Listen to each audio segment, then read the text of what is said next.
Boa noite. O artigo que nosso grupo escolheu fala sobre a biologia reprodutiva de Echinometra lucunter na Praia da Costa, em Vila Velha, no Espírito Santo. Echinometra lucunter é um ouriço do mar tropical de potencial bastante bioerosivo, que é uma característica muito importante ecologicamente, pois confere mudança na arquitetura do ecossistema e também na estrutura da comunidade. Eles são herbívoros e, por isso, eles exercem um controle na população de várias espécies de algas. Esses equinodermatas podem ser encontrados nos costões rochosos ao longo da costa brasileira, principalmente no sul e sudeste. Nas últimas décadas, ocorreu um aumento de estudos sobre a reprodução dessa espécie. Alguns fatores exógenos são citados no artigo, e o ciclo gametogênico é conhecido para diversas populações dessa espécie. No sul do Brasil, o período de reprodução ocorre entre outubro e novembro. Já no Nordeste, esse período é maior e ocorre de outubro a fevereiro. E o objetivo do estudo relatado nesse artigo foi avaliar o efeito da sazonalidade e ciclo lunar na reprodução de Echinometras lucunter. A Praia da Costa é delimitada ao norte pelo Farol de Santa Luzia e pela Praia de Itapuã, ao sul. O clima da região é classificado como tropical úmido. A temperatura média anual é de 22 graus Celsius. As coletas foram realizadas na Pedra da Sereia, localizada próxima à ponta norte da Praia da Costa, sendo esta uma formação rochosa exposta à linha da praia. Ao seu redor existem aglomerados de várias formações rochosas de pequeno porte. A profundidade varia de 0 a 4 metros. Os ouriços foram capturados por meio de mergulho livre entre dezembro de 2007 e novembro de 2008. Foram capturados 10 espécimes na lua crescente de cada mês. Todos os indivíduos tiveram o diâmetro da carapaça mensurado e o peso corporal determinado. As gônadas foram pesadas para a determinação do índice gonadossomático. Os dados de peso do animal, diâmetro da carapaça, peso gonadal e IG obtidos para machos e fêmeas foram comparados para teste de Mann-Whitney. O teste de Q² foi utilizado para verificar se havia diferença significativa na frequência dos dois sexos. Os indivíduos foram separados em classes de tamanhos de acordo com a regra de Sturges. Foram estabelecidas 7 classes de tamanho. Para cada uma, calculou-se a frequência relativa e o índice gonadossomático médio. O IG das diferentes classes foi comparado por Kruskal, Wallis e teste de Tucker, não paramétrico. Essa comparação teve a finalidade de verificar se há uma classe na qual os indivíduos investem mais na reprodução. Durante as coletas mensais foram capturados indivíduos adicionais, com um diâmetro inferior a 23 milímetros, para estipular o tamanho da primeira maturação sexual. A idade da primeira maturação foi obtida a partir da regra de regressão logarítmica. A periodicidade lunar foi investigada através de coleta de 10 indivíduos em cada fase lunar, durante 4 ciclos lunares completos nos meses de fevereiro, maio, agosto e novembro de 2008. Dessa forma, foram capturados ao todo 40 animais em cada fase lunar. Os parâmetros físico-químicos da água do mar, oxigênio dissolvido, temperatura, salinidade, foram avaliados em todas as coletas. Os resultados que o artigo apresentou foram que as variáveis químicas da água não apresentaram nenhuma diferença significativa entre as estações do ano.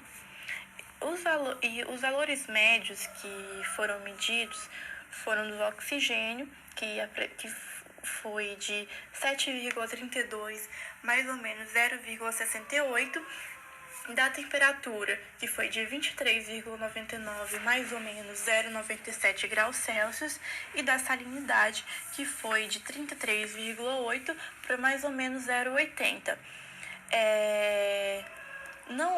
Outra coisa que pode se observar é que não houve uma relação entre o índice gonadossomático, o IG, e a temperatura da água. Agora, nesse gráfico da figura 1.2, tem dois gráficos. O gráfico 1, ele apresenta o IG entre os meses de dezembro até novembro. Pode-se observar que os valores mais altos de G foram obtidos no mês de dezembro e janeiro. Os menores no mês de maio e julho. E em novembro a gente teve uma alta. No gráfico 2, a gente tem as barras, a gente já representa o IG em cada estação do ano, sendo que nos meses de verão e primavera foram maiores, sendo maior no verão.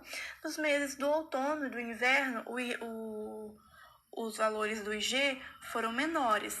O IG é o gráfico 3 que a gente pode observar. O que ele representa? Representa o IG em cada fase da Lua. O IG ele foi maior nas luas crescentes e cheia comparado com a minguante. Já na lua nova, o IG não apresentou nenhuma diferença significativa das demais luas. Já na tabela número 1, na primeira tabela, os resultados já mostra os resultados de biometria entre os machos e fêmeas. E o que ele representa que não apresentou nenhuma diferença significativa, porém o IG diferiu significativamente entre os sexos, macho e fêmea, sendo maior nos machos.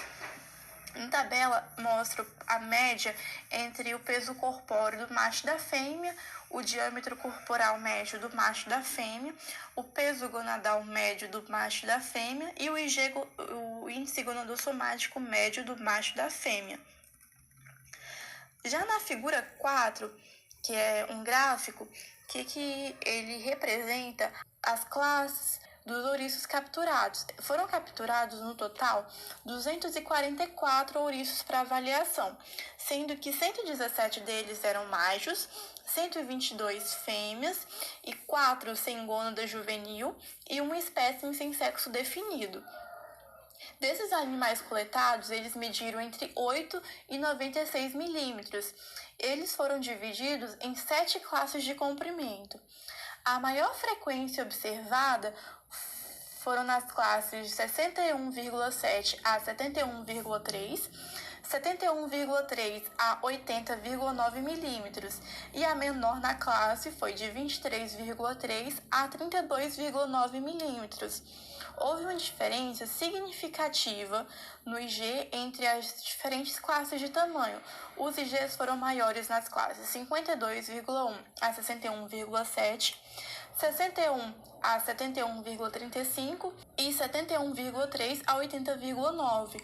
O IG mais baixo foi observado nas duas menores classes de comprimento, que é 23,3 a 32,9 e 32,9 a 42,5.